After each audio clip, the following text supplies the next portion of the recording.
hoje nós vamos falar sobre a síndrome da alienação parental. Isso aí. Nossa, é um nome que né? dá até assim, né? Nossa, que coisa, que nome feio. Mas fala o que é a síndrome, então, da alienação Na parental? verdade, Carol, é um nome feio de uma atitude muito feia também que acontece, infelizmente, nos casos de separação. Onde há uma separação do casal, nós temos, a partir de 2010, uma lei, que é a Lei 12.318. O que é a síndrome da alienação parental? Quando há uma separação, um dos cônjuges, na maioria das vezes, infelizmente, acontece em relação à mulher, em relação ao homem. Por quê? Porque normalmente acontece a guarda... da mulher com relação ao homem? Sim, por quê? Certo. Porque normalmente a guarda fica com a mulher. Isso é o que normalmente acontece. Okay. Então, o que acontece? Esse cônjuge começa a denegrir a imagem do outro para com o filho. Certo. Começa a afastá-lo de forma direta ou indireta, começa a provocar... Usando o filho para atingir o outro. Exatamente. Ou como escudo. Exatamente. Começa a provocar no filho um sentimento de rejeição em relação ao pai ou à mãe. Okay. Agora, na lei especificamente, ela tem uma definição exata de alienação parental, que eu gostaria de expor aqui. Diz assim, olha...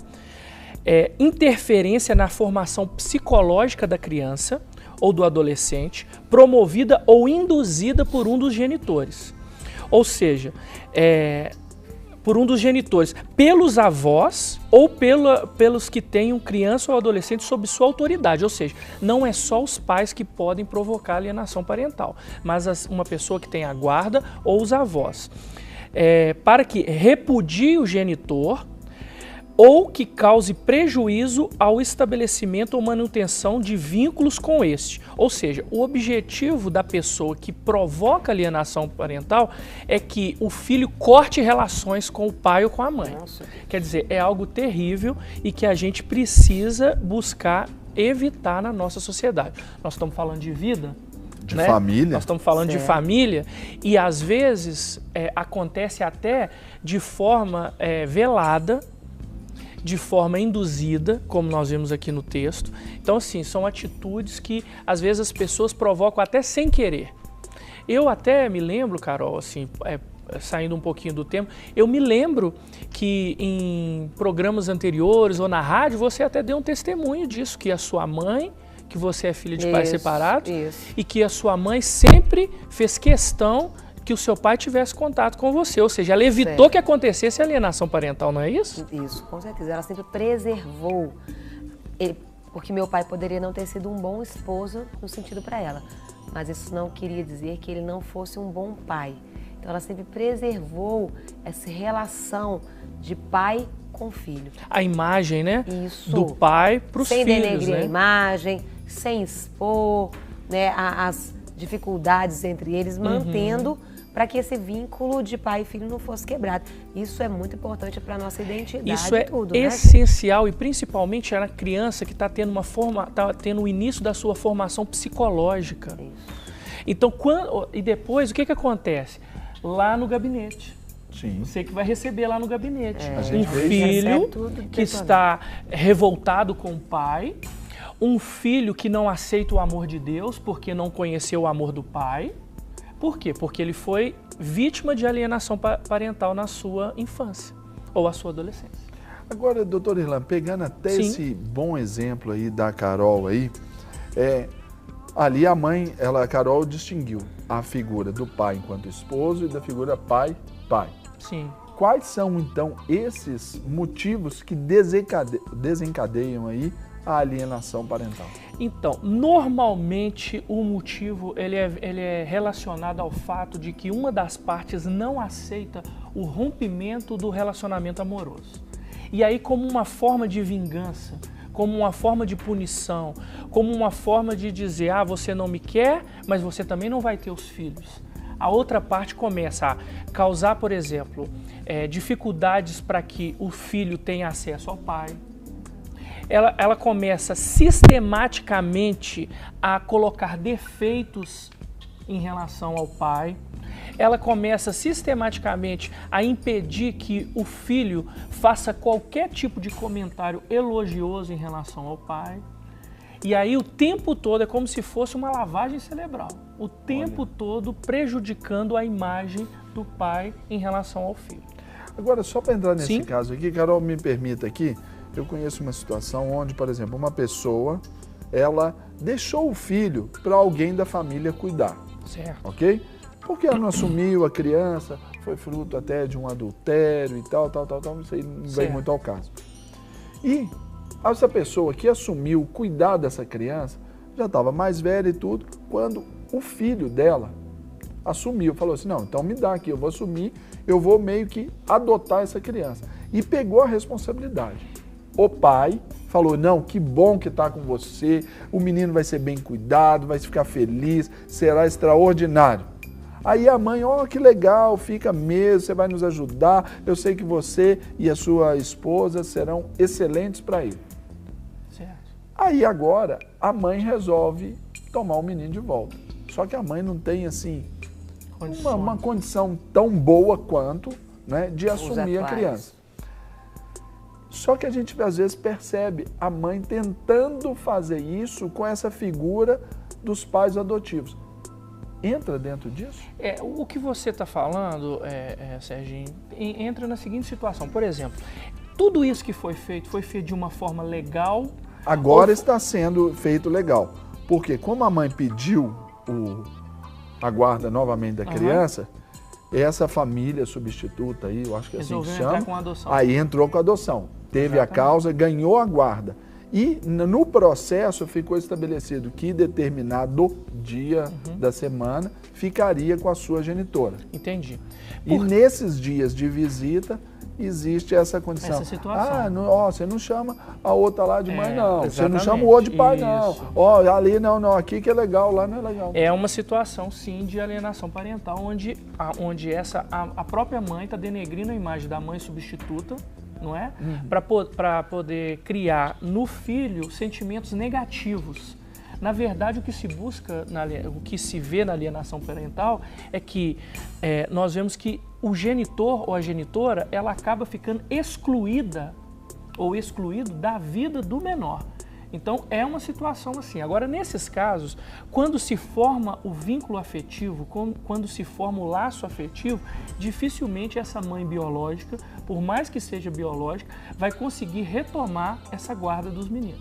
Até a gente pensa, porque eu conheço bem de perto Sim. o caso, assim, otimistamente, não sei se existe essa palavra, mas eu até penso que a família substituta vai ter êxito, né, nessa condição, porque até a própria condição da mãe, a gente ainda que considere a mãe como mãe biológica, igual você falou, ela não teria condição. Agora, você está falando isso, eu acabei de receber uma decisão inédita na justiça brasileira. Algo muito interessante aconteceu.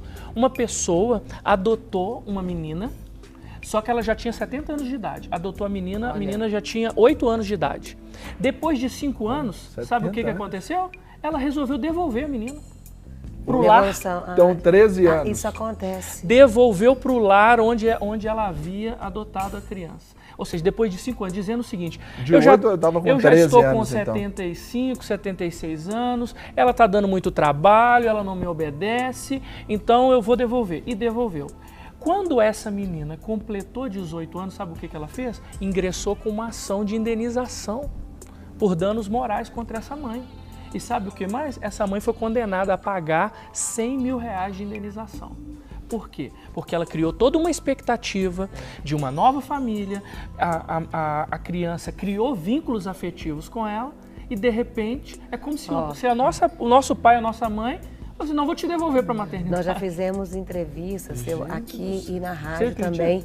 E devolução, infelizmente, é algo comum. Tem acontecido muito. É por devolução nos casos de adoção. É por isso, Carol, que no processo de adoção nós temos o estágio de convivência, que pode demorar de 1 mês a 2 anos. Para que nesse período as partes realmente vejam, é isso mesmo, vai se adaptar, porque existem situações onde não se adapta. Claro. E aí, nessa situação, pode-se voltar, estágio de convivência. Agora, uma vez que foi criado o vínculo, hoje em dia, a adoção, ela nem é averbada no registro como adoção. A pessoa já é como pai e mãe mesmo. Como paternidade. Não tem como, não tem nada, não tem nenhuma diferença. Isso. Entendeu? Então, assim, é uma situação difícil, né? Doutor Irlan, Sim. exemplifica mais prática, de uma forma bem mais prática, porque o senhor é muito prático. Sim. As atitudes mais comuns da síndrome. Para a pessoa que está nos assistindo, observar se ela pode estar incorrendo. Eu diria que é um crime? Não posso dizer que é um crime, porque a lei não tipifica como um crime, mas eu posso dizer o seguinte, que as atitudes mais comuns, o pai vai buscar o filho, e aí a mãe começa a discutir com o pai na frente do filho. É uma forma de alienação parental. A mãe começa a dizer para o filho o tempo todo, seu pai é um irresponsável, seu pai não cumpre o que promete. Seu pai não pagou o colégio. Seu pai não pagou seu colégio, você não vai entrar na escola. Porque ele pega o dinheiro e gasta com todas as outras coisas. Exatamente. Seu pai não pagou o plano de saúde. Se você ficar doente, você vai morrer. Olha a situação.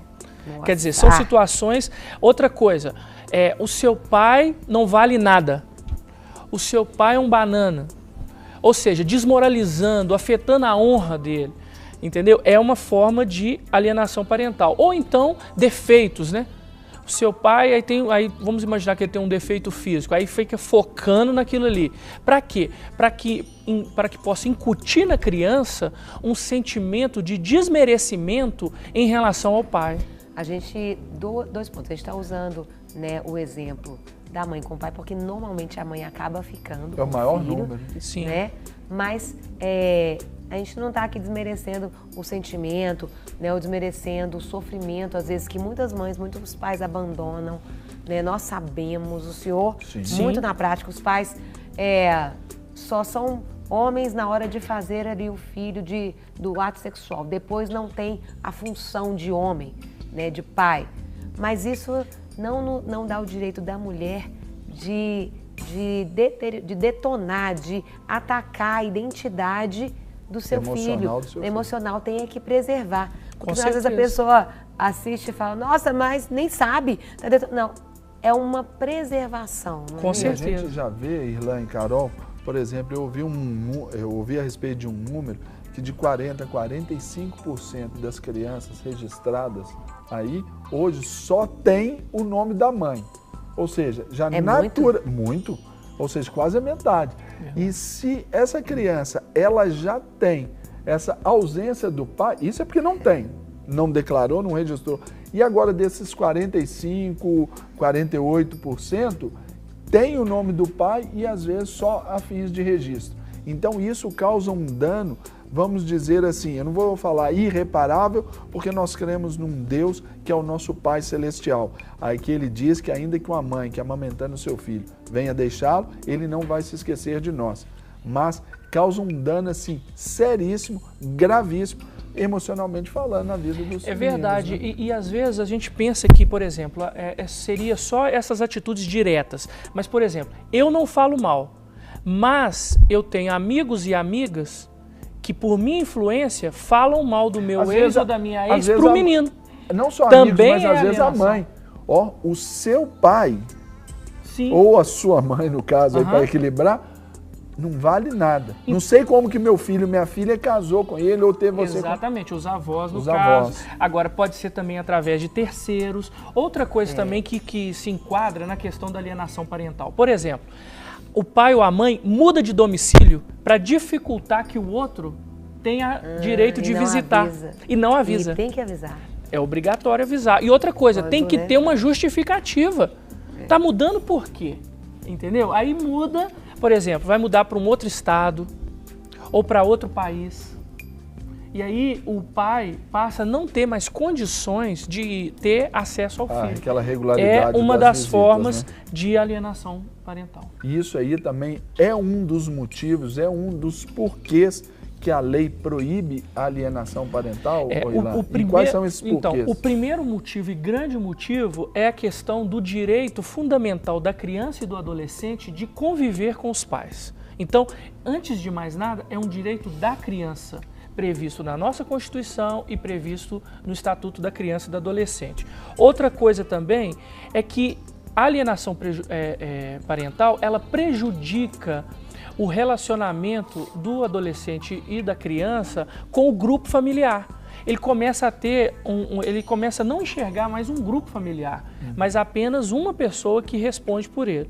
Outra coisa também é que isso não deixa de ser um abuso moral e também, em certas situações, constitui até um abuso físico, porque existem situações onde a pessoa vive até um castigo físico por conta disso. E também, né, nós temos, por exemplo, um dever, quando a pessoa tem uma tutela ou uma guarda de uma criança e de um adolescente, ele tem a obrigação de velar pela sanidade mental e pelo bom desenvolvimento psicológico da criança. Eu pergunto, doutor Irlan, há necessidade de uma ação judicial para que haja o reconhecimento dessa alienação parental? Carol, é totalmente necessário. A gente pode perceber, por exemplo, um psicólogo pode detectar isso. Olha, eu consultei o seu filho e percebi que ele está passando por um processo de alienação parental. Porém, o juiz precisa declarar isso. Precisa ter uma declaração judicial. Para quê? Porque a partir dessa declaração, medidas judiciais vão ser tomadas, inclusive a perda da guarda, se a guarda é unilateral. Por exemplo, a guarda é só da mãe, mas ela está praticando alienação parental, então ela pode perder a guarda por conta disso. Agora, a ação judicial pode ser, quem pode interpor essa ação? Qualquer pessoa pode observar, doutor Irlan? Então, essa Porque às vezes eu estou ali, a mãe não vai falar, mas eu trabalho naquela casa, ou às vezes eu sou uma vizinha que tem observado a mãe sempre denegrir. Pode ser, no caso, um vovô, uma vovó que está observando isso. Pode? Como é que funciona isso? Olha, se existe um processo em andamento, por exemplo, existe um processo discutindo a guarda, existe um processo de alimentos, existe um processo de divórcio, dentro do processo, o juiz até de ofício ele pode, por exemplo, determinar que há um caso de alienação parental. Agora, pessoas que estão convivendo e estão percebendo isso, o que eles podem fazer? Primeiro, conselho tutelar. Eles podem fazer uma reclamação no conselho tutelar. Ah, então qualquer vizinho, qualquer pessoa Pode. que tenha observado tem que ir ao conselho tutelar. Ele não pode entrar com uma ação autônoma. Entendi. Porque o direito é dos pais em relação aos filhos. Né? No caso que o Serginho falou, por exemplo, do avô, ele poderia fazer. O avô poderia entrar com uma ação. Não é? Porque ele pode estar sendo tolhido também do seu direito de ter acesso aos netos. Então seria um caso. Agora, fora isso, seria o conselho tutelar, ou então falar diretamente com a pessoa prejudicada, se for possível. Ah, para que essa pessoa prejudicada entre com a ação. Tome a atitude necessária. E entendeu? das medidas aí, você disse que um juiz pode tomar, até revertendo a guarda, quais são as outras medidas também que um juiz pode tomar, Irlan, no caso da observação aí da alienação parental? A própria lei, ela tem alguns tipos de medidas que, uma vez caracterizada a alienação parental, o juiz pode agir. Primeiro, advertência. Mas a advertência eu não sei se vai funcionar muito bem, né? Olha, não faça isso, isso está errado. Estou de olho em você, estou te observando, não faça isso. Seria uma situação. A segunda, por exemplo, se está estabelecido uma forma de visitas onde o pai tem acesso aos filhos, por exemplo, só nos finais de semana, o juiz pode ampliar isso. Ou seja, é só final de semana, mas você está fazendo dessa forma, então vai ser final de semana e também um dia de semana e tal. Pode ter essa ampliação. A outra que é interessante, que aí eu acho que já começa a fazer efeito, é aplicar uma multa na pessoa que está praticando a alienação. Então ele pode estabelecer uma multa, e aí quem estabelece é o juiz, e aí fixa-se um valor para que a pessoa que está praticando a alienação parental possa pagar. Outra também, que eu acho totalmente necessária, é estabelecer um acompanhamento psicológico, né, para que a criança possa se livrar desse sentimento. Ela pode, inclusive, em última análise, determinar a alteração da guarda. A guarda é com a mãe, então está praticando alienação parental, passa-se para o pai. Infelizmente, nós até já comentamos aqui, já vimos casos, por exemplo, que quando chegou nessa medida, a mãe, por exemplo, ela se matou e matou os filhos. Nossa Deus. Aconteceu um caso desse em Nova Lima. Aí já é o extremo, né? Chegou ao extremo, mas se percebeu que ela não tinha condições e aí ela fez isso. Então, assim, é possível, inclusive, suspender, por exemplo, o direito da pessoa que está praticando a alienação parental de ter acesso aos meninos. Então, até o extremo dela não poder mais ter acesso aos filhos ou dele, pode acontecer também. Agora, o juiz ele pode fixar mais de uma situação. Nós vemos, por exemplo, situações onde a criança ela fica meses sem ver o pai, meses sem ver a mãe por alguma situação, né? Aí você vê crianças, por exemplo, que se tornam agressivas, crianças que se tornam medrosas, crianças que na escola são desatentas, são indisciplinadas e algumas crianças que até se isolam do convívio social. Doutor Irlan, falamos, você comentou, mas eu quero certeza. Sim. É crime ou não é? Então, não é crime. Amém. Nós temos, por exemplo... Depois disso tudo, não é crime? Doutor? Então, nós tínhamos dentro da Lei 12.318, que é a lei que criou a alienação parental, nós tínhamos um artigo, que é o artigo 236, que acrescia ao ECA, ou seja, o Estatuto da Criança e Adolescente, um artigo onde se fixava a alienação parental como crime. Infelizmente, esse novo tipo penal, ele não foi aceito pela nossa presidente da República. Ela vetou esse artigo. Então, o que poderia ser uma salvaguarda... Então, tinha esse artigo, ele foi retirado? Dentro da lei, sim. Mas quando a presidente foi sancionar a lei, ela tem esse direito, né? Ela vetou esse artigo, que era o artigo 236... E qual foi a justificativa dela? Que caracterizava isso. A justificativa dela é que seria um ato muito extremo. Só que quem está sofrendo com isso são as crianças. Elas é que sofrem com isso. Então, assim, não existe um caso, não existe na legislação um artigo onde puna criminalmente a alienação parental. Ele vai ser punido no fato de tirar a criança do convívio dele. Essa seria a punição máxima? Se você conseguir, por exemplo, caracterizar a alienação parental como um crime, por exemplo, de difamação, de calúnia ou de injúria, aí você poderia ter uma tipificação. Mas aí já é um outro processo longo, que aí até provar. E que talvez seja muito difícil, porque normalmente é praticado com menores. Então o menor é que é a testemunha. E às vezes para você ter um depoimento de um menor é complicado. Mais exposição ainda. Entendeu? Então assim, seria. Agora se nós tivéssemos algo específico, ficaria mais fácil. O que seria então, dentro de uma punição, entre aspas, da alienação parental hoje, então seria o fato de quem tem ali o pátrio poder perder isso. Isso.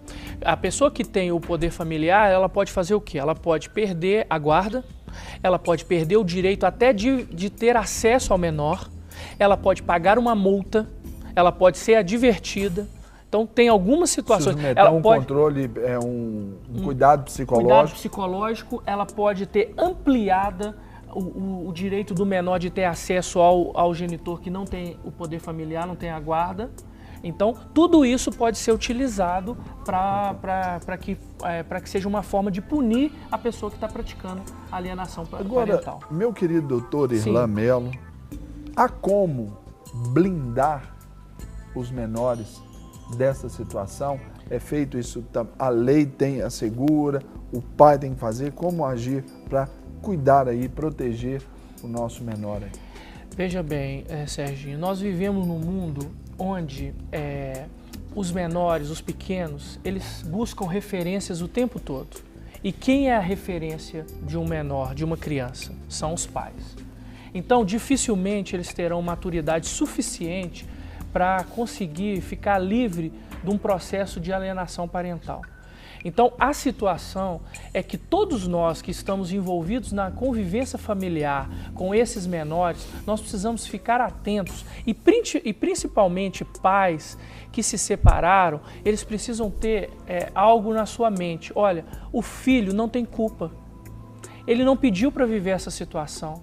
E se infelizmente não deu certo em relação ao relacionamento amoroso, mas os filhos podem dar certo. É um projeto que pode e deve dar certo. Tem que dar certo. É um processo que precisa dar certo. Então, todo o grupo familiar precisa proteger a criança. Agora, se isso não é possível porque um dos genitores está agindo de forma a praticar alienação parental, a sugestão é: procure o conselho tutelar, faça uma representação, procure a pessoa que está sendo prejudicada e ingresse com ação em juízo, pedindo que seja declarada alienação parental e seja punido de acordo com o que a legislação prevê.